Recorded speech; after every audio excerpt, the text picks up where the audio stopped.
Mukunda jewellers మొట్టమొదటి factory outlet ఇప్పుడు కూకట్పల్లి, కొత్తపేట్, సోమాజిగూడ మరియు ఖమ్మంలో. నమస్తే రమగారు. నమస్తే జయ. రమగారు, నావెల్స్ చెప్పుకుంటూ ఉన్నాం. ఏదైనా కొత్తది స్టార్ట్ చేద్దామా? ఒక ఎపిసోడ్లో చెప్పేయచ్చు. ఓకే, ఒక ఎపిసోడ్లో చెప్పేయచ్చు. నావెల్స్ ఇంచుమించు కంప్లీట్ చేసేస్తాం కదా. చేసేస్తాము. ఎర్లీ 70s వచ్చి ఉంటుంది ఈ నావెల్. ఖచ్చితంగా నాకు సంవత్సరాలు జ్ఞాపకం లేవు. నేను స్కూల్ పిల్లగా ఉన్నప్పటి నుంచి చదువుతూనే ఉన్నా. ఓకే. ఒక రకమైన దుఃఖం, ఏం చేయాలో అర్థం కాని ఒక స్థితి వస్తుంది మనం ఆ కథ చదివితే. అది రేర్గా ఉండేది. నేను చెప్పబోయే కథ ఆ కాలంలో అత్యంత రేర్, అక్కడక్కడ చాలా తక్కువగా కనపడేది. ఇప్పుడు విరివిగా కనపడుతున్న సమస్య. భార్యాభర్తలు విడిపోవటం, పిల్లలు అలో లక్ష్మణ అని అఘోరించటం, తండ్రులు వెళ్ళిపోవటం లేదా తల్లులు వెళ్ళిపోవటం, పిల్లలు దొరికిపోవటం, అటు నాన్నకో అమ్మకో, పేదరికం, చదువుకునే అవకాశాలు లేకపోవటం, సంస్కారవంతులుగా బయటపడగలిగే అవకాశాలు ఉండకపోవటం. మనకి అప్పుడు ఇప్పుడు కూడా ఇలాంటి సమస్యలు ఉంటూనే ఉన్నాయి కదా. అవును. ఇప్పుడు ఏమైనా మరి అంటే లోకంలో అందరూ చేస్తున్న వ్యవహారం కాబట్టి చాలామంది, అంటే అందరూ అనద్దు పోనీ, సహజంగానే కనపడుతోంది. ఏముంది, విడాకులు తీసుకున్నారు, ఏముంది, విడిపోయారు అని. పిల్లలు తల్లి దగ్గర తండ్రి దగ్గర ఉంటారు, ఏ తాతింట్లోనూ పెరుగుతారు. చాలా క్యాజువల్గా తీసేసుకుంటున్నాం రమగారు. కానీ అది పెద్ద విషయంగా ఆలోచించట్లేదు మనం. కానీ పిల్లల మీద చాలా ప్రభావాన్ని చూపిస్తుంది అది ఎప్పుడు కూడా. దాని మీద బేస్ చేసుకున్న ఒక కథ. ఓకే. కావిల్పాటి విజయలక్ష్మి గారని ఫ్యామిలీ స్టోరీస్ చాలా బాగుండేవి. ఆవిడది విధి విన్యాసాలు కథ. పేరు ఎంత బాగుంటుంది, విధి విన్యాసాలు. దీన్ని సినిమాగా తీశారు తహసీల్దార్ గారు అమ్మాయి. ఓకే. అయితే నేను ఆ సినిమా, అందులో ఒక వీణ పాట ఉంది, ఫేమస్ పాట, గుర్తు కూడా రాలే, రాత్రి నుంచి ఆలోచిస్తున్నాను నేను. జమున్ గారు ఆవిడ యాక్ట్ చేశారు హీరోయిన్గా. అయితే కథలో ఉన్నటువంటి కఠోరమైన సత్యాలు సినిమాలో ఉన్నాయో లేదో ఐడియా లేదు నాకు, నేను చూడలేదు. ఓకే. అది నా చిన్నప్పుడు వచ్చింది సినిమా. ఈ పుస్తకం మాత్రం మా ఇంట్లో ఉండటం వల్ల నేను చాలాసార్లు చదివాను. ఇటీవల కాలంలో కూడా మన బుక్ ఎగ్జిబిషన్లో కనబడితే తెచ్చుకున్నా. మళ్ళీ కొనుక్కొచ్చుకున్నారా? ఒక్కొక్కరికి ఒక్కొక్క పిచ్చి ఉంటుంది. చాలా బాగుంటుంది కథ. ఈ కథ స్టార్టింగ్ ఒక కుర్రాడితోటి మొదలవుతుంది. వాడు 10th క్లాస్ పూర్తవుతుంది. అంటే కాలేజీలో చదవాలని ఉంది. అమ్మమ్మ పిల్లవాడు ఉన్నారు. పెద్ద మావయ్య ఉంటాడు. పెద్ద మావయ్య, భార్య, 2 పిల్లలు. మావయ్య రాజశేఖరం. అసలు మొదటి డైలాగే కండక్టర్ కొడుకు కలెక్టర్ అవుతాడా అన్న డైలాగ్ తోటి మొదలవుతుంది. ఓహో. పిల్లవాడిని చదివించాలని అమ్మమ్మ అడుగుతుంది మామయ్యని. పిల్లాన్ని చదివించు, కాస్త కాలేజీ చదివిస్తే వాడు పొట్టవాడు పోసుకుంటాడు, వాళ్ళ అమ్మని వాడు చూసుకుంటాడు. అంటే ఆ కండక్టర్ కొడుకు కలెక్టర్ అవుతాడా, ఏముంది, ఏ కొట్లో పద్దులు రాసిన 60 70 ఇస్తారు, వాడికి వాళ్ళ అమ్మకి వెళ్ళిపోతుంది. లేత పిల్లాడు, ఒక 16 ఏళ్ల స్ఫురద్రూపి అయిన ఒక కుర్రాడు. అయితే తల్లి అమ్మమ్మ ఏమంటారంటే, చిన్న మామయ్య దగ్గరికి వెళ్ళు, చిన్న మామయ్య దగ్గరికి అని చిన్న మామయ్య దగ్గరికి ఇంకో ఊరు పంపిస్తారు. పంపిస్తే చిన్న మామయ్య గోపాలరావు, పెద్ద మామయ్య రాజశేఖరం, రెండో మామయ్య గోపాలరావు ఇంకేదో ఊరిలో ఉంటాడు. అది కాస్త అటు ఇటుగా వైజాగ్ ఏమో అనిపిస్తుంది, పెద్దగా ఊరి పేర్లు కనపడవు కథలో. ఓకే. అక్కడికి వెళ్తాడు. వాళ్ళ ఇంట్లో కూడా ఓ పిల్లాడు ఉంటారు. పెద్ద మామయ్యకి ఓ పిల్లాడు, చిన్న మామయ్య కూడా ఒక పిల్లవాడు. అయితే ఆయన ఏమన్నాడు, సరే కనుక్కుంటాడు, ఏమిటి సంగతి సందర్భం కనుక్కొని, అరే నాకు జీతం తక్కువేరా, నీకు భోజనము వసతి నేను ఇస్తాను, నా దగ్గర ఉండు, ఫీజులు పెద్ద మామయ్య కడతాడేమో కనుక్కో. అప్పుడు ఈ పిల్లాడు, మా నాన్న ఎక్కడుంటాడు అని అడుగుతాడు. తండ్రి లేడు వీళ్ళతో. అడిగితే ఈయన అతను ఏమన్నాడంటే, అక్కడెక్కడో ఫలానా చోట ఉంటాడు, ఎప్పుడో అడ్రస్ ఇచ్చాడని అడ్రస్ తీసి చేతిలో పెడతాడు. ఈ పిల్లాడు ఊరు వెళ్తానని చెప్పి ఇంటికి వెళ్ళకుండా ఆ తండ్రి ఉన్న ఊరికి వెళ్తాడు.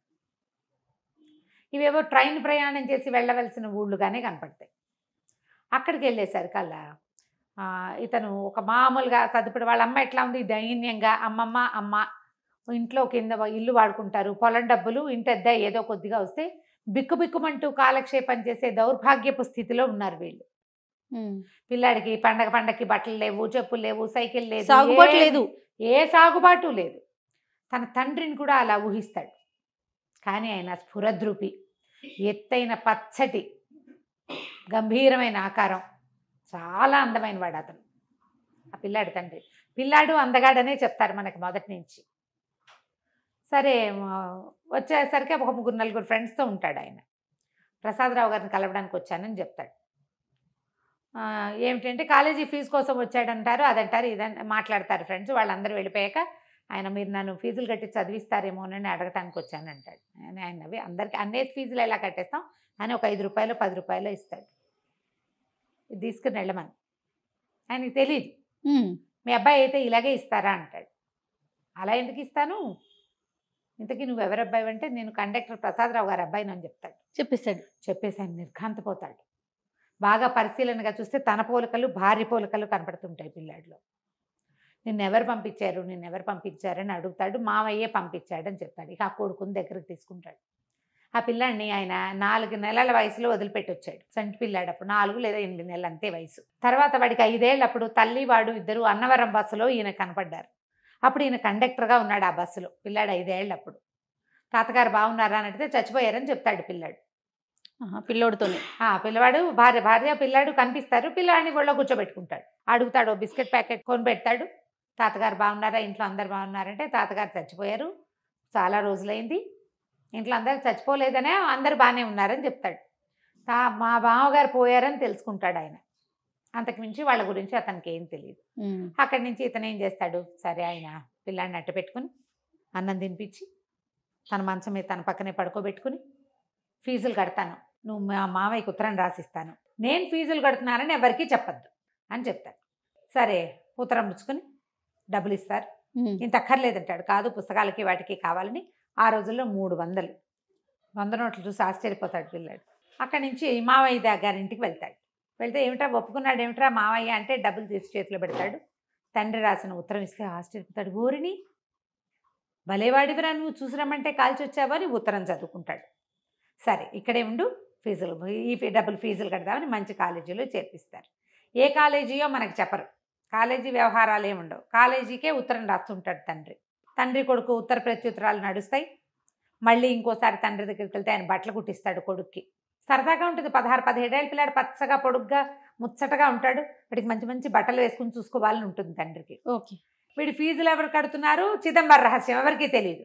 మావయ్యకి తెలుసు కదా, ఈ మావయ్య కట్టాడు అనుకుంటారు. అయితే వీడు చెప్తాడు, ఎవరికి చెప్పద్దన్నారు మా నాన్న అని. ఉత్తరంలో కూడా అదే ఉంటుంది. అత్తయ్యకి చెప్తాను, ఆమె దగ్గర నుంచి రహస్యం బయటకు వెళ్ళదని, మళ్ళీ గొడవలు వస్తాయి మాకు అని భార్యకి మాత్రం చెప్తాడు. ఆవిడ ఎవ్వరికీ చెప్పదు. ఈ అన్నదమ్ముల మధ్య కూడా అంత విరివైన రాకపోకలు ఉండవు. ఓకే. కథ దాదాపుగా ఒక 6-7 సంవత్సరాల పాటు నడుస్తుందన్నమాట. మధ్యలో పాత కథ రివైవ్ అయ్యి కనపడుతుంది. సరే పిల్లాడు చదువుకోవటం మొదలు పెడతాడు. ఇంటర్మీడియట్ అయిపోతుంది, డిగ్రీలో చేరుస్తాడు. పెద్ద మావయ్యకి ఆశ్చర్యంగా ఉంటుంది. పిల్లాడికి కాన్ఫిడెన్స్, అంతకుముందు భయంగా బిక్కుమని పేదరికము, తండ్రి లేకపోవటం వల్ల చుట్టుపక్కల వాళ్ళంతా మీ నాన్న వెళ్ళిపోయాడు, మీ అమ్మని వదిలేశాడు లాంటివి విని పిల్లలు చాలా బేలగా ఉంటారు.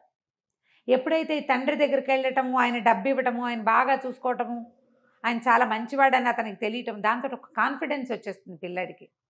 కాన్ఫిడెన్స్ పెద్ద సౌందర్యం, అన్నిటికంటే పెద్దది. అయితే ఈ పెద్ద మావయ్యకి ఆశ్చర్యంగానే ఉంటుంది. ఇంత డబ్బు గోపి ఎక్కడ ఎలా కడుతున్నాడు తమ్ముడు అర్థం కాదు. మెల్లిగా డెవలప్ అవుతాయి. వీళ్ళింట్లో ఓ పిల్లవాడు ఉన్నారు కదా, పద్మజ, గోపాలరావు కూతురు పేరు పద్మజ, పిల్లాడు ఒక సీను. రాజశేఖరానికేమో ఓ జయ, చంద్రం, 2 పిల్లలు. ఆ జయ చాలా అందంగా ఉంటుంది. ఈ పద్మజ కొంచెం సామాన్యంగా మేనత్త పోలికగా ఉంటుంది. దీనికి పూర్వగాథ ఏం చెప్తారంటే, తహసీల్దార్ గారు వెంకటరామయ్య గారు ఏదో ఆయన పేరు, ఆయనకి ఒక కూతురు 2 కొడుకులు. ఆ కూతురు పేరు మధుమతి. వాళ్ళ పక్కింట్లో ఒక ముసలి మామగారు ఒక కుర్రాడు అద్దెకుంటారు. పిల్లాడు ఏదో డిగ్రీ చదువుకున్నాడు, ఉద్యోగం వేయించమని తహసీల్దార్ గారిని అడుగుతుంది ఆవిడ. వీళ్ళింటికి కొంచెం రాకపోకలు ఉంటాయి. ఆ కుర్రాడు ఆ మధుమతి కొంత ప్రేమలో పడతారు. అబ్బాయి చాలా అందమైన వాడు. ఈ అమ్మాయి కూడా బాగుంటుంది, కానీ అతను ఎక్కువ అందగాడు. ప్రేమలో పడతారు. ఒక 2 సంవత్సరాలు గడిచేసరికి ఒక సంవత్సరం గడిచింది, ఉద్యోగం స్థిరపడింది అబ్బాయికి. పిల్లకి ఇతని మీద మనసు ఉందని తెలుసుకుని తండ్రి వాళ్ళిద్దరికీ పెళ్లి చేయాలనుకుంటారు. ఆ ముసలి మామగారు కాస్త చనిపోతుంది. చనిపోతే కుర్రాన్ని తెచ్చి తమ ఇంట్లోనే పెట్టుకుంటారు. చక్కగా పెళ్లి చేస్తారు. పెళ్లి చేసి తమ ఇంట్లోనే ఇల్లరికం ఉంచుకుంటారు. ఆ అబ్బాయి ఎంతసేపు బయటికి వెళ్ళిపోదా ఉంటాడు. ఆ అబ్బాయే ఈ ప్రసాదరావు, ఈ పిల్లవాడి తండ్రి. ఆ మధుమతి ఆ పిల్లాడి వాసు తల్లి. మన కుర్రాడి హీరో ఉన్నాడు కదా, వాసు అతని పేరు. అయితే వీళ్ళిద్దరూ కలిసి ఉంటారు. 5 సంవత్సరాలకు కానీ పిల్లలు కలగరు. 5 ఏళ్లకి ఈవిడ ప్రెగ్నెంట్ అయ్యింది. క్రమంగా ఏమైందంటే, ఆ రోజుల్లో ఏదో ఒక సంఘటన జరుగుతుంది. అదేంటంటే, ఆయన ఏదో ఒక ఉద్యోగం జోగయ్యో ఎవడో ఆఫీస్లో ఉన్నటువంటి ఒక ప్యూన్ తాలూకు ఉద్యోగం తీసేసే ఒక ఇది జరుగుతుంది. జరిగితే ఆ జోగయ్యకి ఈ ప్రసాద్కి స్నేహం ఉంటుంది బాగా. ఇతను ఆ కాగితం నేను పెట్టనంటాడు. ఆయన తహసీల్దారు, ఇతను యూడీసీ, ఒక హెడ్ క్లార్కో ఏదో అవుతాడు ఇతను. ఆయన ఎంత బాగానో చూసుకుంటారు అల్లుడిని, మంచి మంచి బట్టలు కుట్టిస్తారు, ఎంత బాగుంది, ఓసారి ఎట్రా ఇట్రా అని బట్టలు చొక్కా సరిపోయింది లేదో చూస్తారు, పిల్లతో కలిసి సినిమాలకు తిప్పుతారు, నువ్వే మా ఇంటికి పెద్ద కొడుకు అంటారు. ఈ పిల్ల అంటే పంచప్రాణాలు ఆయనకి. ఎందుకంటే 4 పిల్లలు పోయాక అమ్మాయి పుట్టింది, అమ్మాయి తర్వాత 2 తమ్ముళ్ళు బతికారు. దాంతో అమ్మాయి లక్ష్మిగా భావిస్తారు ఆ మధుమతిని. దాంతో పిల్లని బయటికి పంపడం ఇష్టం ఉండదు. ఇబ్బాయి కూడా ఎవరు లేరు కదా, మా అవ్వగారు చనిపోయింది కదా, చచ్చిపోయిన ఆవిడకి ఇంకా ఎవరున్నారు, అతనికి ఎవ్వరు అన్నదమ్ములు లేరు, అక్క చెల్లెలు లేరు, అమ్మ నాన్న లేరు. అందుకని పిల్లాన్ని అట్ట పెట్టుకుంటారు ఇంట్లో. ఈ జోగయ్య వ్యవహారం వచ్చేసరికి జోగయ్య వాళ్ళ ఇంటికి రాక పోక ఉంది. ఆ జోగయ్యకి ఒక అక్క ఉంటుంది రాజమ్మని. ఆ అమ్మాయి కొంచెం తిరిగిపోతుంది. పుకారు ఏమని పుడుతుందంటే ఆ రాజమ్మతోటి తనకి సంబంధం ఉంది ఈ ప్రసాద్కి, అందుకనే జోగయ్య ఉద్యోగాన్ని కాపాడారు అని పుట్టింది పుకారు. ఈ చిన్నతనపు ఆడపిల్లలకి అలాంటి వార్తలు ఏమైనా తడితే ఇతను ఇంత పంచప్రాణాలుగా ఉంటాడు, తనంటే ప్రాణం పెడతాడు అనేది గుర్తురాదు. ఆ అమ్మాయి మీద అనుమానంతో మొగుడిని ఏదో ఒకటి సూటిపోటి మాటలు అంటుంది. ఒక తెలియనితనం, ఈ బంధం తెగిపోతుందని అనిపించదు, ఒక తెలిసి తెలియనితనమే. ఆ తల్లి తండ్రి కూడా దాన్ని ఎగసంతోస్తాడు, మా పిల్లని ఏడిపిస్తున్నాడు అన్నది తప్ప ఇంకొక ఆలోచన ఉండదు వాళ్ళకి. క్రమంగా ఏమైంది, దీనికి ఒళ్ళు మండిపోతుంది ఈ ప్రసాద్కి. సినిమాలో ఇలా హీరోని క్యారెక్టర్ని దెబ్బతీయరు బహుశా, అవును. కానీ ఇతను ఏం చేశాడంటే నిజంగానే ఆ అమ్మాయితో సంబంధం ఏర్పరచుకుంటాడు. ఓహో. అది బయటకు వచ్చేస్తుంది, డబ్బు ఇవ్వడం మొదలు పెడతాడు.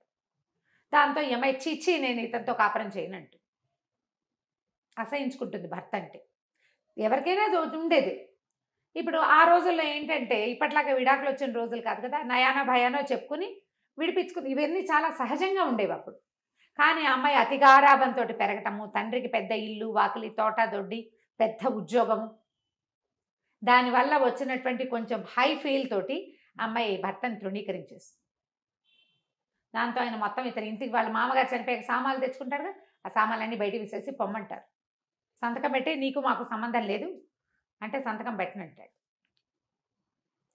పెట్టనంటాడు. ఆ కాగితం చింపి పారేస్తాడు, వెళ్ళిపోతాడు, సామాన్లు వదిలేస్తాడు. ఏం చేస్తాడు, ఆఫీస్లో ఉద్యోగం, మామగారికి ఇచ్చిన ఉద్యోగం కదా, మామగారు మొహమే గిట్టనప్పుడు ఉద్యోగం ఎలా చేస్తాడు.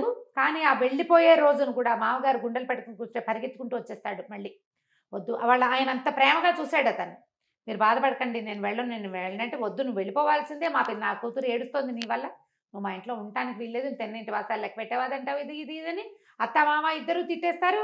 భార్యని పిలుస్తాడు, వీళ్ళందరినీ వదిలే, నువ్వు నాతో వచ్చేసి మనం వేరే కాపురం పెట్టుకుందాం, నువ్వు నాతో వచ్చే, నేను అన్నీ మానేస్తా, నిన్ను బాబుని బాగా చూసుకుంటా రమ్మంటే అమ్మాయి తల తిప్పుకుని లోపలికి వెళ్ళిపోతుంది, పిలిచినా రాదు. సరే ఇతను ఏం చేస్తాడు, ఉద్యోగాన్ని రిజైన్ చేసి ఆ జోగయ్య చేతిలో పెడతాడు కాగితం, నువ్వు వెళ్ళి ఆఫీస్లో ఇచ్చేసి మీ అక్కని తీసుకెళ్ళిపోతాను, తిరుపతి వెళ్ళి పెళ్లి చేసుకుంటాను, సర్కల్ పోకోండి, ఇంకా నయం, ఏదో స్నేహం చేసామంతే, మీరు రిజైన్ చేసుకుంటారో గంగలో దుక్కుతారో మాకు అనవసరం, మా అక్కయ్య రాదు మీకు మాకు రామ్ అంటారు. ఒక చిన్న స్నేహం చేసినందుకు ఈ ఫలితం లభించింది అనమాట. దాంతో ఈయన హతాశుడైపోయి ఇతను ఉద్యోగానికి రిజైన్ చేసి పిఎఫ్ వస్తుంది కదా, ఆ డబ్బంతా భార్య పేరు మీద రాసేసి వెళ్ళిపోయి తిరుపతి వెళ్ళిపోతాడు. తిరుపతిలో కొంతకాలానికి ఆ రాజమ్మ అతనికి తిరుపతిలో తారసపడుతుంది. ఇతను ఏం చేస్తాడు, భార్యకి తన విషయాలు తెలియజేయటం కోసం ఆ పెళ్లి చేసుకున్నానని చెప్తాడు. ఆవిడేమో ఈ తహసీల్దార్ గారికి అంటిస్తుంది ఆ రాజమ్మ, ఎల్లుడ గారు తిరుపతిలో కనపడ్డాడు, పెళ్లి చేసుకున్నట్టు చక్కగా చోకిలాగా ఉన్నాడు అని. ఇక ఇతను ఎప్పటికైనా తిరిగి వస్తే, ఇప్పుడు ఇన్ని మాటలు అన్నాక అతను తిరిగి వస్తాడని ఎట్లా అనుకుంటారు ఎవరైనా, అదే కదా జనరల్గా అవుతుందా అట్లా? ఏనాటికైనా అతను వస్తాడేమోనని ఆశ పెట్టుకుని ఉన్న ఆ అమ్మాయికి ఈ భర్త వెళ్ళిపోయే వరకు అతని మీద అసహ్యంగా ఉంటుంది. వెళ్ళిన దగ్గర నుంచి అతను తనతో ఉన్న ప్రేమాయ గుర్తొస్తుంది. పిల్లాడు తండ్రి లేని వాడైపోయాడు, చుట్టుపక్కల వాళ్ళంతా చిన్నబుచ్చుతారు, అంత మొగాడికి ఏదో ఒకటి ఉంటే దానికోసం కాపురం కాలదనుకుంటారా ఎవరైనా, అది ఎలాగో అనే మాటేగా. దాంతో ఒక విరాగిగా మారిపోతుంది ఆ అమ్మాయి. ఏ రోజు మంచి బట్టలు కట్టుకోవటం కానీ, ఓ తల్లో పూలు పెట్టుకోవటం కానీ, పెళ్ళిళ్ళకి పేరెంటాలకి వెళ్ళటం కానీ, ఇంట్లో నుంచి బయటకు కాలు పెట్టకుండా అయిపోతుంది. పిల్లని పెంచుకుంటుంది. ఇతనేమో ఒక కండక్టర్గా ఎక్కడో జీవితం గడుపుతాడు. అయితే బిఏ చదువుకున్నానని చెప్పి తిరుపతిలో ఇతను అలా ఉండగా చచ్చిపోదాం అనుకుంటాడు. ఒక స్నేహితుడు ఎవరో కనపడతాడు, కాలేజీ ఫ్రెండ్, ఇదేమిటో నువ్వు అకౌంట్స్లో చాలా గట్టివాడివి, ఇట్లా చేసావు పదా, నీకు ఏదైనా ఒక ఉద్యోగం ఇప్పిస్తా, నీ బతుకు నువ్వు బతుకుతూ కానీ దీంతో అయిపోయిందా, అని చెప్పి ఉద్యోగం వేశాడు ఒక బస్సులో కండక్టర్గా. ఆ బస్ కండక్టర్గా ఉన్నప్పుడు ఈ భార్య కొడుకుని చూస్తాడు ఆయన. ఓహో. ఆయన కండక్టర్గా ఉన్నాడని అమ్మాయి ఇంటికి వెళ్ళి తల్లికి తమ్ముళ్ళకి చెప్తుంది. ఈ కండక్టర్ కథ అయిపోయింది కదా. ఈయన బస్సులో ఉండగా ఒకసారి ఏవో అకౌంట్స్ సరిగా లేకపోతే ఇతను అకౌంట్స్ చూసి పెడితే ఆ బస్సు అని రాసి చెడిపోతాడు సీటు. ఏంటంటే మీరు ఇంత బాగా చేస్తున్నారు, ఎలా చేస్తున్నారంటే ఈయన ఇంకేం చేయలేక చెప్తాడు, బిఏ చదివాను, అకౌంటెన్సీయే నా సబ్జెక్టు, ఫలానా తహసీల్దార్ ఆఫీస్లో పనిచేశాను అనేసరికి ఆయన ఆశ్చర్యపోయి మీరు అకౌంట్స్ చూడండి, ఇంకా నేను కండక్టర్ పని చేయొద్దంటాడు. జీతం పెరుగుతుంది, ఏదో చిల్లర కోసము ఒక లాటరీ టికెట్ కొంటాడు. 40,000 వస్తుంది.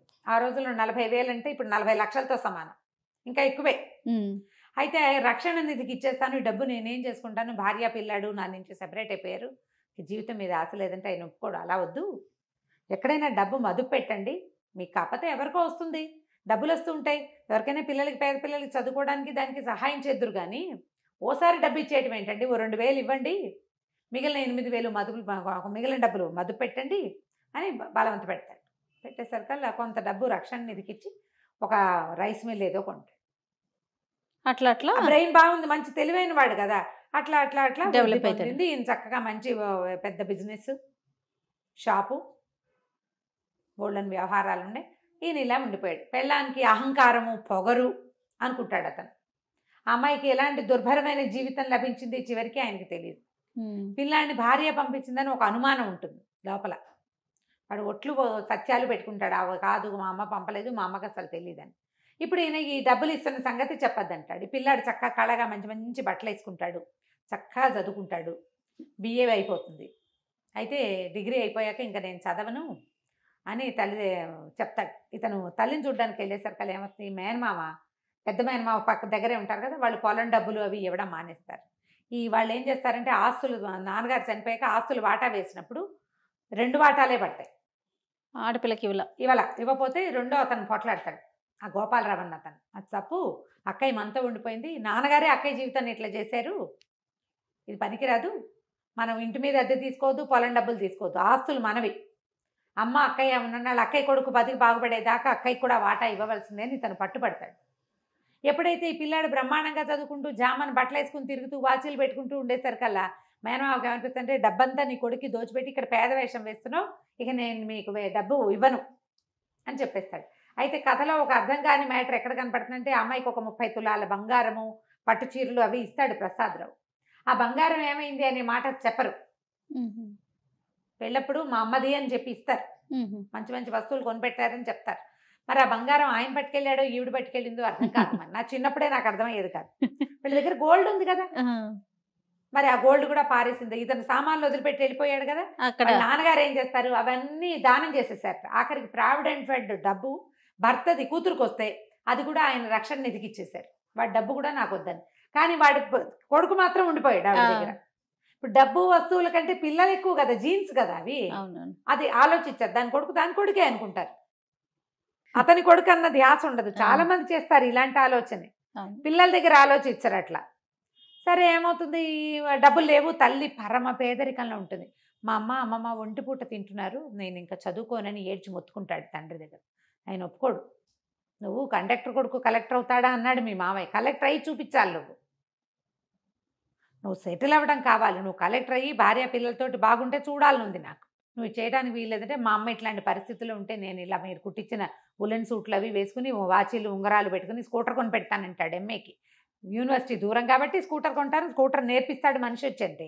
ఒప్పుకోడు వీడు పిల్లవాడు. ఒప్పుకోకపోతే ఆయన గట్టిగా బతిమలాడి సరే మీ అమ్మకి నేను ఏర్పాటు చేస్తానని ఓ 10 చీరలు వీడికి బట్టలు కొని వాసుకి, భార్యకు కూడా బోళ్ళని చీరలు నా జాకెట్లు అన్నీ కొనిచ్చేసి నువ్వు పట్టుకెళ్ళు, మీ మామయ్యకి నేను ఉత్తరం రాస్తానని చెప్తాడు.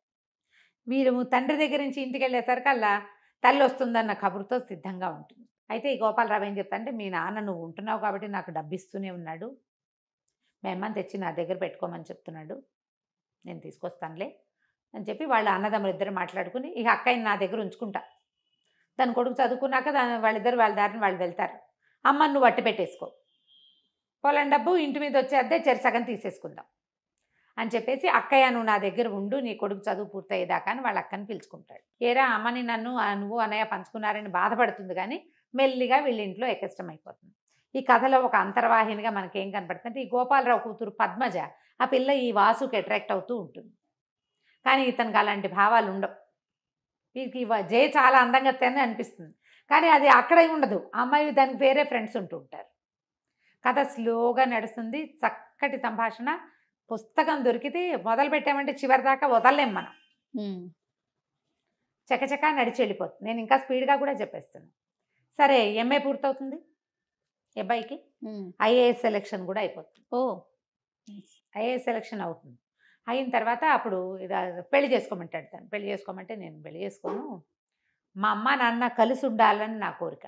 అంటే పిచ్చ కింద నీకు, మా జీవితాలు ఎప్పుడో ముక్కలైపోయినాయి, మనసులు ముక్కలైపోయినాయి మావి, మేము కలవం అంటే కాదు, మా అమ్మ ఒప్పుకుంటే మీరు కలిసి ఉంటారా అంటాడు. ఆయన ముందు మీ అమ్మని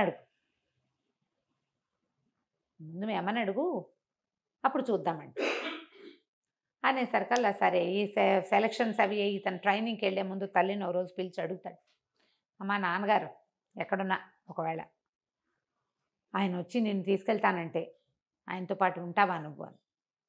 ఆవిడ, నాకు అంత అదృష్టం ఉందా, నా తెలివి తక్కువతనం, మా తండ్రికి ఉన్న డబ్బు గల వాళ్ళ పిల్ల కాబట్టి ఆవిడ హాయిగా ఉందనుకుంటాడు ఆయన. కానీ తండ్రి చనిపోగానే, తండ్రి ఉద్యోగం పోగానే వాళ్ళకున్న ఆస్తి 3 ముక్కలు అయిపోదు. అంతేగా, పదవిలో ఉన్నప్పుడు పదవిలో లేనప్పుడు అసలు మనిషే లేనప్పుడు తేడా ఉండదు. అవును. అతనికి ఆ సంగతి ఆలోచనకి రాదు, తెలియదు అతనికి. డబ్బులున్న వాళ్ళ పిల్ల, ఆ పిల్లకి డబ్బు వల్ల అహంకారం అనుకుంటాడు. కానీ ఆ ఏజ్కి ఇట్లా పరస్త్రీలతో సంబంధం ఉంది భర్త కంటే, దాన్ని ఓర్చుకోలేరనే విషయం ఈయనకు అర్థం కాదు. ఒక చిన్న మేలిగో మొండితనం అతనికి. పెద్దింట్లో పుట్టడం వల్ల నేను అనే ఫీలింగ్ ఆవిడకి. ఇంతే, సరేనంటుంది.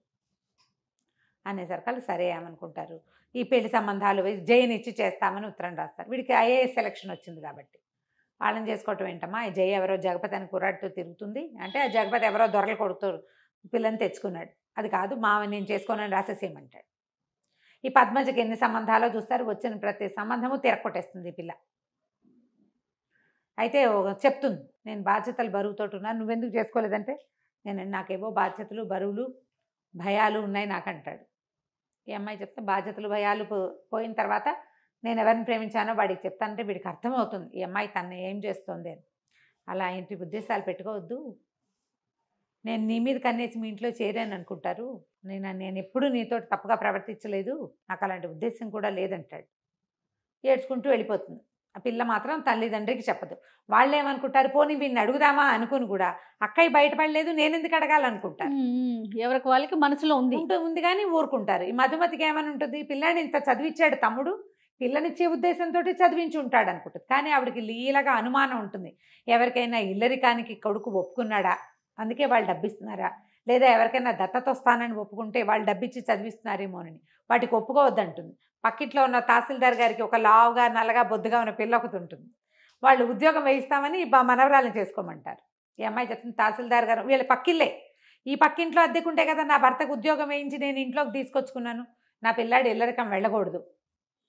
ఈ ఉద్యోగస్తులు ఉద్యోగం వేయించగలిగే వాళ్ళు ఇంటి పిల్లని చేసుకుంటే వాళ్ళ నాన్న బతికే అవుతుంది వాడిది కూడా. ఈ పిల్లాడు ఇంచుమించుగా వాళ్ళ నాన్నకు మళ్ళీనే ఉంటాడు.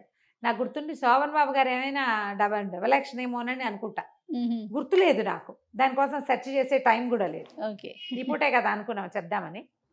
అయితే ఏమవుతుంది, సరే ఇతను ఉత్తరం రాస్తాడు, అమ్మ మీతో రావడానికి సిద్ధంగా ఉంది, మామయ్యకి ఉత్తరం రాయండి అని రాస్తే ఆయనేం అర్థం చేసుకుంటాడు, ఓహో చిన్న మామయ్య కూతురుని చేసుకోదలుచుకున్నాడని ఇతనికి ఉత్తరం రాస్తాడు. గోపాలం మీ అమ్మాయిని చేసుకోవడానికి మా వాడికి ఇష్టమే, మీ పిల్లనిచ్చి మా వాడికి పెళ్లి చేసేయాలి.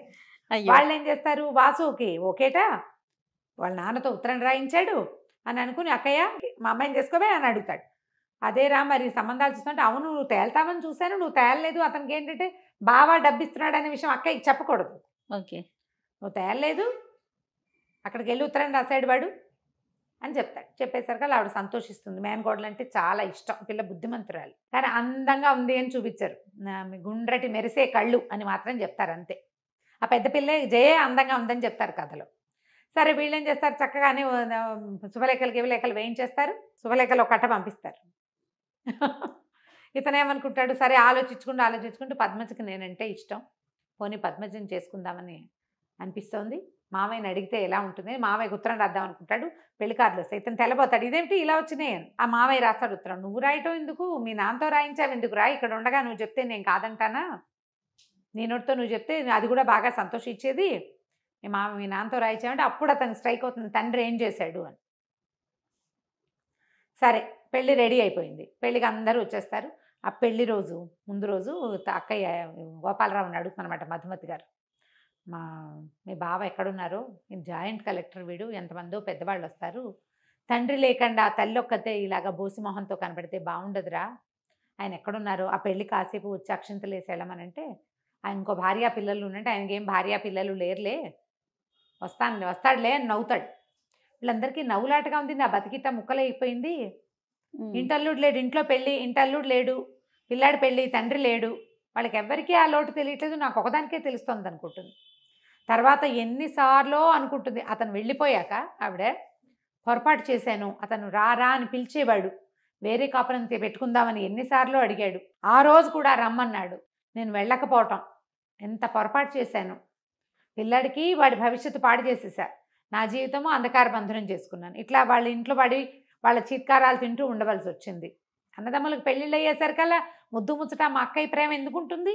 సరే మధ్యాహ్నానికి ఒక ఆయన 2 పెట్టెలు సూట్ కేసు తోటి వస్తాడు, 2 సూట్ కేసులు, హోల్డాలు అవి పట్టుకుని. ఆ పాతకాల కథలు హోల్డాలు బాగా కథలు కనపడతాయి అన్నమాట. బెడ్డింగ్ లాంటిది, అందులో చాలా సామాన్లు ఉంటాయి, పరుపు కూడా ఉంటుంది, ఎక్కడైనా కావాలంటే పరుచుకుని పడుకునేటట్టుగా. వాటితో వస్తే ఆశ్చర్యపోతారు, ఎవరో చుట్టాలు వచ్చారు. సరే అక్కడి నుంచి అక్కయ్య బాగా వచ్చారు, పైకి వెళ్ళమని చెప్తాడు.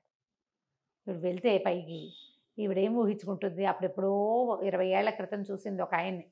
ఆయన ఎట్లా ఉన్నాడు, కండక్టర్ బక్క చిక్కిపోయి, మొహం అంతా పీక్కుపోయి, జుట్టు ఎర్రగా పీచుకొని, నూనె తైల సంస్కారం లేని జుట్టు, దవడలు లాక్కుపోయిన ఒక బక్క మొహం గుర్తుంది ఆవిడికి. అప్పటికి అతను చాలా నిరాశ దృక్పథంలో ఉన్నాడు కదా. ఇప్పుడు ఆశ్చర్యపోతుంది ఈయన్ని చూసి. ఆయన ఎంత మనిషి, ఆజానుబాహువు, చక్కగా పచ్చగా విశాలంగా నుదురు, బ్రహ్మాండంగా అద్భుతమైన సౌందర్యవంతుడుగా కనపడతాడు. భార్యాభర్త కలుసుకుంటారు. ఆవిడ అడుగుతుంది, నన్ను ఇంకెప్పుడు వదిలిపెట్టి వెళ్ళొద్దు, మీరు ఎక్కడుంటే అక్కడ మీతో సేవ చేసుకుంటూ మీతో పాటు ఉంటాను, నన్ను వదిలిపెట్టకండి, జీవితం అంతా సర్వనాశనం అయిపోయింది అని. ఆ పాత తప్పిదాని గురించి అతను చెప్పడు, ఆవిడ అడగదు. ఎలా ఇలా జరిగింది అనేది తెలియదు.